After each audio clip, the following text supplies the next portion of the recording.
Hello friends, welcome to the third lecture of potentiometer. तो इस lecture में हम देखेंगे कंपैरिजन जो दो सेल्स की ईएमएफ का होगा, ठीक है, पोटेंशियोमीटर को यूज़ करके। ठीक है, सो ऑफिशियल डायग्राम अगर आप देखोगे जो बुक पे यूज़ की गई है, ठीक है, तो उसमें तो प्राइमरी सर्किट में कोई प्रॉब्लम नहीं है। प्राइमरी सर्किट वैसा ही है जैसा था। ठीक है, आपके पास एक सेल है, एक रियोस्टेट है, एक एमीटर है और ऑब्वियसली वायर ए बी, ठीक है, जिसकी लेंथ सपोज एल है। ठीक है, अभी एल 10 मीटर हो, 4 मीटर हो, 5 मीटर हो, उससे कोई फर्क नहीं पड़ता। जो भी वहां दिया गया होगा उसके हिसाब से ये लेंथ होगी। ठीक है, नाउ अब यहां देखिए, विद एंड ए हम क्या करेंगे, हम दो सेल्स को कनेक्ट कर रहे हैं। ठीक है, एक सेल जिसकी ईएमएफ E1 है, suppose we don't know how much it is, maybe we know, maybe we don't. और इसी तरह से आपका E2 दूसरा सेल है जो कनेक्ट किया गया है। उसके बाद यहाँ आप देख सकते हैं कि देर इज अ की। ठीक है, एक की के थ्रू वी कैन अल्टरनेटिवली या तो हम इस सेल E1 के सर्किट को कनेक्ट करेंगे या सेल E2 वाले सर्किट को कनेक्ट करेंगे। और उसके बाद यहाँ आपके पास एक रेजिस्टेंस है, ठीक है, जो कभी हो भी सकता है, नहीं भी हो सकता डायग्राम में, because it doesn't make any difference. और उसके बाद आपके पास एक गैल्वेनोमीटर है और उसके बाद आप यहाँ से जॉकी से इस वायर के ऊपर कनेक्ट करेंगे। ठीक है, बेसिक पॉइंट जो है वो सेम ही है जिस तरह से आपने ईएमएफ ढूंढा था पिछले वाले फर्स्ट यूज़ में। तो वहाँ यहाँ भी वैसे ही करना है आपको। यहाँ भी आपको नल पॉइंट ही ढूंढना है। ठीक है, गैल्वेनोमीटर अगर डिफ्लेक्शन इधर को दिखा रहा है, so what you will do is you will decrease the length. तो अगर डिफ्लेक्शन इधर को दिख रहा है, you will increase the length and finally you will do what, you will stop at the point. ठीक है, वो पॉइंट ढूंढते ढूंढते ट्रायल एंड एरर से आप ऐसे एक पॉइंट पे रुकेंगे जहां पे आपको डेफिनेटली गैल्वेनोमीटर क्या दिखाएगा, ये आपको डिफ्लेक्शन जीरो दिखाएगा, नो डिफ्लेक्शन। ठीक है, now I am going to use this diagram. ठीक है, मैं क्या करूंगा, मैं अब ऐसा कुछ नहीं है कि यहाँ ऑब्वियसली आपको, अगर आपको ये सेल यूज करनी है तो आपको ये की इस सर्किट के साथ कनेक्ट करना है। मैं क्या कर रहा हूँ, मैं इस सर्किट का अपना गैल्वेनोमीटर रख रहा हूँ, इस सर्किट का अपना गैल्वेनोमीटर जॉकी रख रहा हूँ। It is one and the same thing, कोई कोई फर्क नहीं पड़ता। ठीक है, नाउ लेट्स सी। तो पहले हम सपोज इस E1 के लिए पोटेंशियल ड्रॉप ढूंढेंगे और आपको पता है कि मुझे E1 अगर इक्वेट करना है, देखिए अगर मुझे E1 का पोटेंशियल इक्वेट पोटेंशियल ड्रॉप ढूंढना है कितना है, तो ऑब्वियसली आपको पता है कि मैं जॉकी यहाँ पे टच करवाता फिरूंगा और जहां पे मुझे नल डिफ्लेक्शन मिलेगा, ठीक है, तो मैं वहां पे रुक जाऊंगा। अब E1 है, ठीक है, E1 है, सपोज मैंने उसके लिए ढूंढा और ये L1 लेंथ पे मुझे क्या मिला, मुझे डिफ्लेक्शन ऑफ गैल्वेनोमीटर जीरो मिला। ठीक है, तो इसका मतलब मैं पहले सेल के लिए मैंने V A, suppose I will call this point C, तो मुझे वी ए सी मिल गया। ठीक है, and suppose that length is L1, तो L1 multiplied by lambda, lambda क्या था, lambda was potential drop, potential drop per unit length, right, याद है, पर यूनिट लेंथ पोटेंशियल ड्रॉप कितना हो रहा है। तो ये मैं मल्टीप्लाई करूंगा विद L1 लेंथ और मुझे मिल जाएगा E1, राइट। और आपको पता है कि नल डिफ्लेक्शन पे क्या होता है, नल डिफ्लेक्शन के टाइम उस सर्किट में करंट जीरो हो जाएगा। इसलिए मैंने कहा कि यहाँ रेजिस्टेंस का होना या ना होना एक ही बात है, क्योंकि रेजिस्टेंस है यहाँ पे, लेकिन जब करंट ही नहीं है, इस रेजिस्टेंस की वजह से कोई भी पोटेंशियल ड्रॉप नहीं होने वाला। एंड ऑब्वियसली जब आपने ये सर्किट कनेक्ट कर रखा है, E1 का सर्किट कनेक्ट कर रखा है, E1 उस टाइम डिस्कनेक्टेड होगा। इसीलिए मैंने यहाँ पे इस दूसरे डायग्राम में आपको बताया कि हम क्या करेंगे, we will simply take the galvanometer, मतलब हर एक के लिए इंडिविजुअल गैल्वेनोमीटर लेंगे जो कि one and the same thing है। ठीक है, तो आपने E1 के लिए ढूंढ लिया है। Now what you do is, now you connect this की टू व्हाट, टू E2, या एक काम कीजिए, अगर उसके साथ इंडिविजुअल गैल्वेनोमीटर है, now you do one thing, you disconnect this jockey, यहां से आपने जॉकी डिस्कनेक्ट कर दिया पहले E1 वाले सेल का सर्किट का। अब इस J2 को आप कनेक्ट कीजिए और J2 से आप अब नल पॉइंट ढूंढिए, यानी कि इस E2 सेल के लिए अब आप नल पॉइंट ढूंढिए। ठीक है, सपोज आप कनेक्ट करते गए, कनेक्ट करते गए, ठीक है, डिफरेंट डिफरेंट पॉइंट्स पे कनेक्ट करते गए। सपोज आपको ये पॉइंट डी पे, suppose this is point D, आपको इस पॉइंट डी पे नल पॉइंट मिला, नल डिफ्लेक्शन जीरो हो गया गैल्वेनोमीटर का। Suppose this length is L2, that means E2 जो है that is equal to V A D, यानी कि मैं लिखूंगा इसको lambda times L2। Do you understand? Suppose this is first and this is second. ठीक है ना। हम यहाँ क्या कर रहे हैं, हम comparison of EMFs of two cells कर रहे हैं। इसका मतलब E1 अपॉन E2 किसके बराबर होगा, lambda L1 upon lambda L2। Lambda is same for the wire, ठीक है। दोनों ऑब्वियसली हम दो अलग अलग सेल्स को कंपेयर कर रहे हैं, लेकिन सेम ही वायर पे तो कर रहे हैं, तो इसका मतलब potential drop per unit length दोनों का सेम है, that will cancel out. That means E1 upon E2 is equal to L1 upon L2, ठीक है, as simple as that. Now let's see one example, ठीक है, जहां पे हम क्या करेंगे, हम वैल्यू ढूंढेंगे, ठीक है। May be one of the values may be missing, तो उसके हिसाब से, ठीक है। तो अगर हमें value of suppose knowing values of suppose L1 और L2 हम एक्सपेरिमेंटली ढूंढ लेंगे, राइट, क्योंकि फिजिकली हम यहाँ पे टच कर रहे हैं वायर को, राइट, तो आपको वहाँ स्केल से पता चल जाएगा L1 L2। और मान लो कि अगर हमें सपोज एक E1 या E2 पता है, ठीक है, knowing the values of L1 and L2 we can find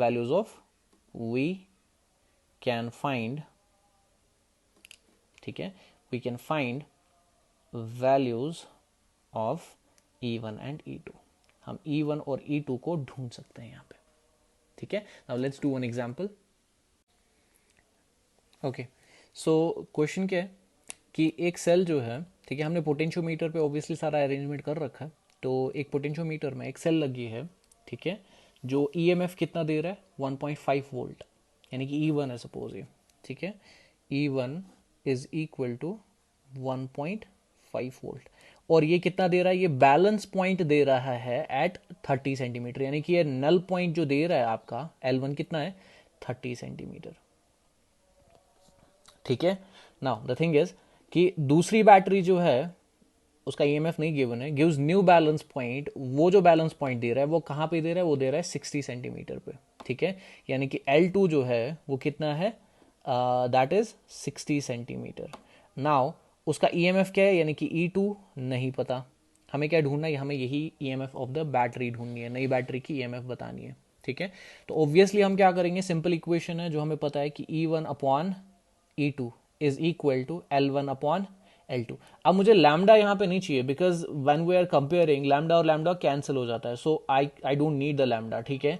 तो इसका मतलब E1 कितना है, 1.5 वोल्ट अपॉन हमें नहीं पता, ठीक है, this one we don't know, E2 is equal to L1 is 30 centimetre upon 60 centimetre, ठीक है। यहाँ से अगर आप देखोगे ये सेंटीमीटर और सेंटीमीटर कैंसिल हो जाएगा, 0, this is 3 ones are 3 twos are। Now E2 comes here, 2 goes there, so that means E2 is equal to, ठीक है, E2 is equal to 2 into 1.5 means 3, ठीक है, that means 3 वोल्ट, ठीक है। अब यहाँ पे एक चीज़ आपको कंफ्यूजन कर सकता है कि अच्छा हम तो मीटर में देख रहे थे तो centimetre, because it's in ratio, तो सेंटीमीटर सेंटीमीटर कैंसिल कर जाएगा, दैट डजंट वरी अस। सो जो E2 है आपका, जो what do you call it, EMF of the second cell, that is how much, 3 volt, ठीक है। अच्छा, one more thing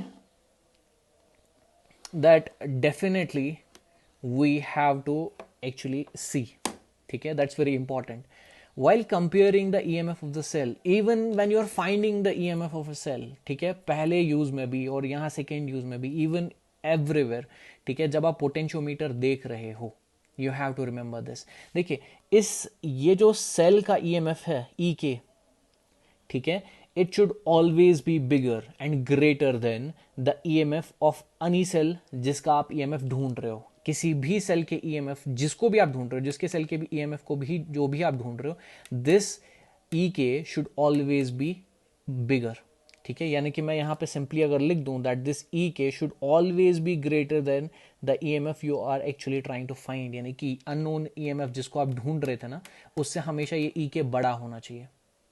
do you understand? It will not work अगर ये ई के इन ईएमएफ से कम हुआ, कभी काम नहीं करेगा ये, ठीक है। So this thing keep in your mind, ठीक है। Now we are going to do the second use, okay, that is finding the internal resistance of the cell, okay. Now this is our next use, determination of internal resistance of a cell using potentiometer, ठीक है। Now let's see how do we do it, ठीक है, let's do it in steps, ठीक है। Let's see the first step, ठीक है। Now C, first of all हम जैसे ईएमएफ ऑफ सेल ढूंढते थे, ये ई अननोन जैसे हमने ढूंढा था इन फर्स्ट यूज, वैसे ही ढूंढेंगे, ठीक है। तो लेकिन इसमें फ़र्क क्या है, देखिए we have connected an external resistance here, ठीक है, विद दिस सेल, ठीक है। ऑब्वियसली हमने उसके साथ एक की कनेक्ट कर दी है, ठीक है। Now see, this is not internal resistance, mind it, cell के अंदर इंटरनल रेजिस्टेंस होती है, ये हमने एक्सटर्नल रेजिस्टेंस इस सेल के साथ कनेक्ट किया है।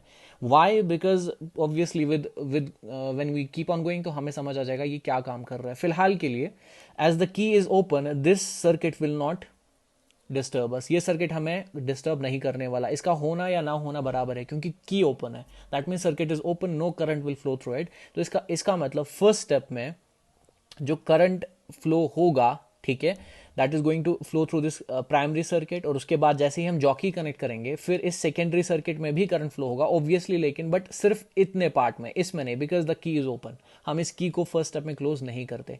तो पहले हम क्या करेंगे, we will find a null point, suppose this is our null point, ठीक है, suppose this is the point C, और हमने जैसे ही जॉकी यहाँ पे रखा, ढूंढ ढूंढ के इसको, इस पॉइंट को निकाला, ठीक है, तो हमें क्या मिला, this potential drop is equal to E U K, यानी कि I will write this E U K is equal to suppose V A C, और ऑब्वियसली वो किसके बराबर होगा, lambda times L1, suppose this length is L1, ठीक है।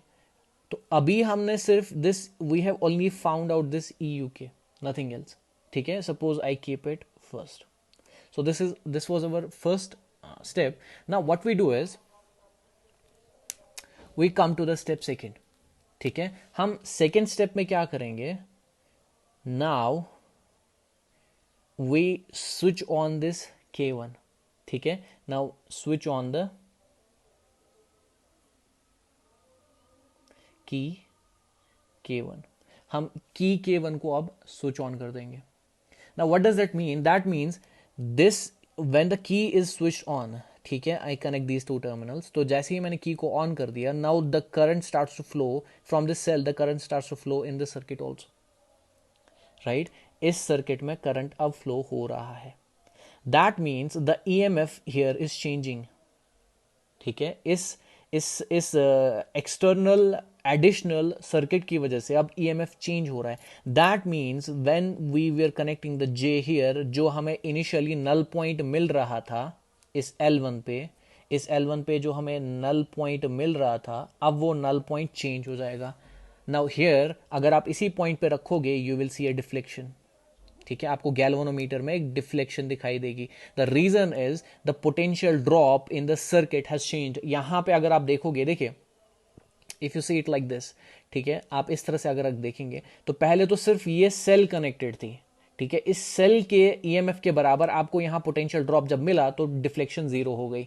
लेकिन अब इस सेल के साथ एक एक्सटर्नल रेजिस्टेंस भी है, और ये रेजिस्टेंस, ठीक है, now it will obviously decrease the EMF here, ठीक है, राइट। तो ऐसे होने से आपका जो अब ये पॉइंट है, it will also change, because now the potential drop here is not equal to the is EMF of this cell, ठीक है। That means we have to search a new point. Suppose हमने अब इस circuit को connect करके अब हमें कोई और पॉइंट ढूंढना है, suppose this point D comes, ठीक है। एंड ऑब्वियसली जो मैं ये सी और डी पॉइंट आपको बता रहा हूं, मैं तो यहां बस आपको दिखा रहा हूं, लेबोरेटरी में आपको फिजिकली ये फाइंड करना पड़ेगा। पहले ये सर्किट डिस्कनेक्ट करके आपको ढूंढना पड़ेगा पॉइंट सी, उसके बाद ये सर्किट कनेक्ट करके आपको पॉइंट डी मिलेगा।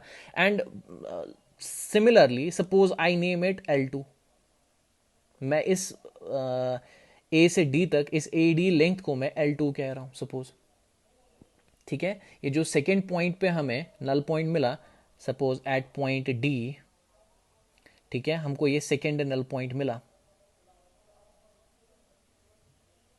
What happens to the previous null point, अब वो काम नहीं करेगा, ठीक है, because that potential drop is not equal to this EMF, ठीक है। अब वो इसके बराबर नहीं रहा क्योंकि यहाँ ईएमएफ के साथ आपको यहाँ एक रेजिस्टर एक्स्ट्रा मिल रहा है, ठीक है, that is going to decrease the EMF of this cell, right. तो आपको यहाँ पोटेंशियल ड्रॉप इसके बराबर नहीं मिलेगा, तो वो फर्स्ट पॉइंट गायब हो जाएगा। The moment you disconnect that, अब आपको वो पॉइंट वापस मिल जाएगा। Do you understand? तो दिस सी एंड डी, ये कौन सा नल पॉइंट इसमें काम करेगा, डिपेंड्स कि एक्सटर्नल सर्किट कनेक्टेड है या नहीं है, ये दूसरा सर्किट इसके साथ कनेक्टेड है या नहीं। Now what after that, now this VAD, ठीक है, this we A D suppose जो टोटल अब आपको पोटेंशियल मिल रहा है, सपोज वी, ठीक है, मतलब ये कनेक्ट करके जो आपको मिल रहा है that is suppose equal to lambda times L2. Now I am not going to write here E, right, मैं यहाँ ई नहीं लिखने वाला हूँ, मैं यहाँ वी लिखने वाला हूँ, ठीक है, ठीक है, बिकॉज इनिशियली हम सिर्फ बैटरी का ईएमएफ देख रहे थे. नाउ यहाँ पे आपको एक पूरा सर्किट मिल रहा है, तो ऑब्वियसली आप पोटेंशियल अब देख रहे हो, and that potential gradient V A D जो आपको मिल रहा है that is coming equal to lambda times L2 आपको मिल रहा है, ठीक है. So this is suppose second.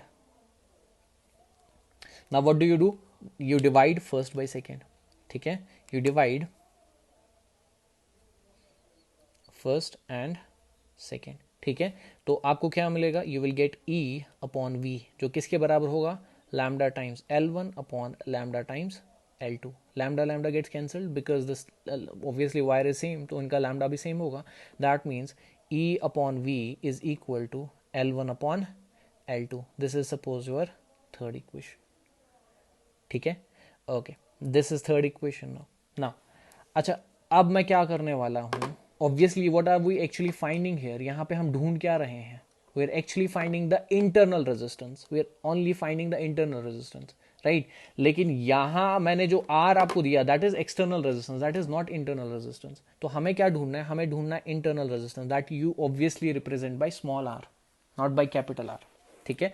और वो ऑब्वियसली कहाँ होती है, that is actually inside the cell, right, that is actually inside the cell. Now we have to find this internal resistance, this R, how much is it, ठीक है. Let's find it out first, ठीक है, let's find it out. Now first of all अगर मैं direct equation लिख भी लूँ, you will not understand it. Let me derive the equation. देखिए मैं कहाँ से इसको निकालूंगा. See, the current I which is going to flow in this circuit I, ठीक है. Now how much will this current be, I is equal to total EMF या total driving force E, you के जिसको हम कहेंगे, upon, क्योंकि obviously जब आप टोटल डिफ्लेक्शन ढूंढ रहे हैं, see when you find this second deflection, when you find this second deflection point, ठीक है, there will be no current in this circuit, right. इस सर्किट में कोई करंट फ्लो नहीं होगा, but in this circuit there will be current, ठीक है. इस सर्किट में कोई एक्सटर्नल करंट फ्लो नहीं कर रहा, ना ही यहां से यहां जाएगा ना ही यहां से आएगा, but the current will be there in this circuit. इस सेकेंडरी सर्किट में, सॉरी इसको मैं टर्शियरी सर्किट क्या कहूँ, सो दिस एक्सटर्नल सर्किट जो मैंने इसके साथ कनेक्ट किया था उसमें करंट जरूर होगा, ठीक है. Now when you see this, see you have to see it like this, this is the resistance connected with it and this was the cell, suppose it is connected right now, ठीक है, and this is EUK. Now the thing is, the total driving force is EUK and total resistance is how much, that is this external resistance that you have connected R, and obviously the internal resistance which we actually denote like this, ठीक है, internal resistance. इस circuit में इतना ही तो है, ठीक है, यानी कि EUK is EUK upon R plus R. This R is what? This R is this external resistance and this R is internal resistance of the cell. अभी तक ये दिख क्यों नहीं रहा था? Because there was no current in this circuit. जो ये external circuit था हमारे पास दूसरा, ठीक है, जो यहाँ से अब गैल्वेनोमीटर के साथ कनेक्ट हो रहा है जब, ठीक है, तो उस सर्किट में कोई करंट था नहीं, तो इस वजह से ये रेजिस्टेंस भी नहीं दिख रहा था, ठीक है. सी अभी तक ये आर क्यों नहीं दिख रहा था, because there was no current in this circuit. इस सर्किट में कोई भी करंट नहीं था, ठीक है, हम नल पॉइंट ढूंढ रहे थे, तो नल पॉइंट में इस सर्किट में कोई भी करंट नहीं होता था. नाउ अभी सेकेंड टाइम हमने नल पॉइंट ढूंढा इसको कनेक्ट करके, राइट, इस सर्किट को कनेक्ट करके, लेकिन स्टिल इस सर्किट में कोई करंट नहीं होता था, लेकिन इस सर्किट में है, because this circuit is directly connected to this cell, right. ऊपर करंट इसलिए नहीं आ रहा था इस सर्किट में because the potential drop above and this cell का बराबर होता था, ठीक है. तो जो सेकेंडरी नल पॉइंट हमने ढूंढा उसमें भी वही हो रहा था, उसमें यहां से पोटेंशियल ड्रॉप तो इक्वल हो गया, जो यहाँ पे आपको ए बी वायर है उस वायर और सेल का पोटेंशियल ड्रॉप तो इक्वल हो गया. इसका मतलब इस सर्किट में कोई भी करंट नहीं होगा, लेकिन इस सेकेंडरी सर्किट में करंट है, ठीक है. So now this current is equal to total driving force upon R plus R, ठीक है. Now this R is this external resistance, this R is this internal resistance, ठीक है. So how do I write the equation for R now, मैं इस are के लिए अब क्या इक्वेशन लिखूं, ठीक है. So see what I am going to write. Okay, as we know V is equal to IR, Ohm's law, ठीक है. So that means V upon R will be I. So I will replace this I simply with V upon R. So मैं क्या लिखूंगा, I can write V upon R is equal to, यानी कि I can write V upon R is equal to E UK upon R plus R, ठीक है. Now I can do one thing, I can take this R plus R there and this R here, so I can write V R plus R is equal to E UK into this R, ठीक है. And I can take this V also here, है ना. And I can do one more thing, I can do R is equal to, ये plus R जो है इसको उधर लेके जाऊंगा तो ये माइनस R हो जाएगा, यानी कि E UK इंटू R, ठीक है. यहाँ प्लस था, यहाँ क्या बन जाएगा, माइनस अपॉन R, ठीक है. और by the way this it is here, ये इसके साथ भी ये माइनस टर्म बस मैं वहाँ से यहाँ लेके आ गया. So this is the term for R. I can do even actually better, मैं R को कॉमन निकाल सकता हूँ, यानी कि I can take R is equal to, इसके पास भी R, इस टर्म के पास भी R, so take the common R, आपको मिलेगा E UK upon V minus 1, because R is taken common, तो ये रह गया, ठीक है. So I can this use this equation directly now, यानी कि I can write R is equal to, ठीक है, R capital R E upon V, this E is what, E UK, right, unknown EMF जो था, जो obviously अब हम जान चुके हैं इन टर्म्स ऑफ लेंथ वगैरह जो भी है. सो दिस इज 1, ठीक है. Now you know that E upon V, this E UK upon V जो भी आप लिख रहे थे वहाँ पे, ठीक है. So I can take R upon, ठीक है, this E upon V is nothing but L1 upon L2 minus 1, right. So you can also write it like this, L2, this is L1, ये 1 के साथ L2 multiply और divided by L2, यानी कि you can also write R equal to, ठीक है,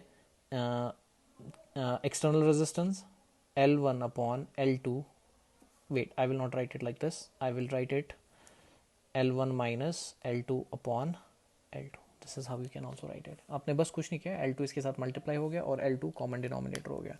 So you can also write it like this. So R you can find it like this, you just have to put L1 L2 upon, यानी कि in terms of L आप internal resistance बता सकते हैं, ठीक है. Now let's do a simple question and end it. Okay, तो एक एग्जाम्पल दिया गया है, ठीक है. एक पोटेंशियोमीटर है हमारे पास, ठीक है, जिसका ऑब्वियसली जिसके साथ एक सेल कनेक्टेड है, ठीक है, कितने वोल्ट की, 1.5 वोल्ट, ठीक है, यानी कि ऊपर जो सेल दी गई है उसका कितना वोल्ट है, उसका 1.5, ठीक है, EMF दिया गया. और इसी को यूज़ किया गया है internal resistance of a cell ढूंढने के लिए, और उस सेल का EMF कितना है, 1.2 वोल्ट, ठीक है. So here is our cell, ठीक है, इसका EMF दिया गया है, दैट इज 1.2 वोल्ट, ठीक है, इसको हमें ढूंढना नहीं है. तो जो बैलेंस पॉइंट है वो पहले आता है 65 सेंटीमीटर, ठीक है. ओके, तो उसके बाद जब रेजिस्टेंस इसके साथ कनेक्ट किया जाता है, ठीक है, तो जब पहले रेजिस्टेंस नहीं कनेक्ट किया गया था तो 65 सेंटीमीटर पे पहला बैलेंस पॉइंट आया. जब अब रेजिस्टेंस कनेक्ट किया गया, ठीक है, यानी कि यहाँ जो ये रेजिस्टेंस है कनेक्ट किया गया, तो बैलेंस ये और ये रेजिस्टेंस कितना था, इसका रेजिस्टर का वैल्यू जो है वो 10 ओम है. और जब इस रेजिस्टर को कनेक्ट किया गया इस सर्किट के साथ, तब बैलेंस पॉइंट चेंज होके कितना हो गया, 55, यानी कि अब आपने यहाँ 65 से हटा के जब आपने देखा, क्योंकि 65 पर डिफ्लेक्शन मिलेगा, तो 65 पे जैसे आप हटाओगे, अब आप 55 पे आ गए, तो आपको नल पॉइंट मिला. तो बताइए कि इंटरनल रेजिस्टेंस कितनी है सेल की, ठीक है. तो डेफिनेटली ये सिंपल सा फॉर्मूला वाला क्वेश्चन है. तो इसमें आप क्या करोगे, पहले आप गिवन लिखोगे क्या क्या है, ठीक है. गिवन आपका ये जो एक्सटर्नल EMF पहले दिया गया था ई के, जिसको हम बोलते हैं, वो कितना था, वो 1.5 वोल्ट था, ठीक है. और ऑब्वियसली आपका जो ये दूसरा सेल था जिसको हम UK बोलते हैं, अननोन, ठीक है, लेकिन इस बार तो नोन है, चलिए, लेकिन सिंबल नहीं चेंज करते. तो इस टाइम आपका जो दिया गया है दैट इज 1.25 वोल्ट, और जो एक्सटर्नल रेजिस्टेंस R दिया गया है that is how much, that is 10 ओम, ठीक है. और ऑब्वियसली जो स्टार्टिंग में जब ये रेजिस्टर कनेक्ट नहीं था तो L1 कितना आया, 65, ठीक है, 65 सेंटीमीटर दिया गया है. और उसके बाद L2 जब ये रेजिस्टर कनेक्ट किया गया सर्किट के साथ, तब आपकी जो L2 milli that is 55 centimetre, ठीक है. Okay, now how much is the internal resistance, how much is this R. तो हमने उसके लिए डायरेक्टली फॉर्मूला देखा था, कैपिटल R, ठीक है, L1 minus L2 upon L2, right? This is our formula, L1 minus L2 upon L2 into R. ठीक है. Now what do? You just put the values. This is 10 ohm. ठीक है. This is length 65 minus 55 upon 55. ठीक है. And now this is centimeter, this is centimeter. आप centimetre में से centimetre निकालोगे, ठीक है. 65 minus 55 that becomes 10. ठीक है. But that 10 is still centimeter, यानी कि you will get 10 ohm 10 centimeter upon 55 centimeter. The centimeter and centimeter gets cancelled. तो यहाँ आपको क्या मिलेगा? You can do one thing more. This 10 and 10 becomes 100. ठीक है. 100 upon 55 ohm. ठीक है. So this is your internal resistance. You can do one thing. You can even divide it. ठीक है. That comes equal to 1.82 ohm. ठीक है. So this is our answer. ठीक है. So this is your internal resistance 1.82 ohm. ठीक है. Now the potentiometer topic is over. ठीक है. और इसी के साथ आपका ये चैप्टर करंट इलेक्ट्रिसिटी खत्म होता है. ठीक है. Now we can start our next chapter, that is moving charges and magnetism. ठीक है. See you in the next lecture.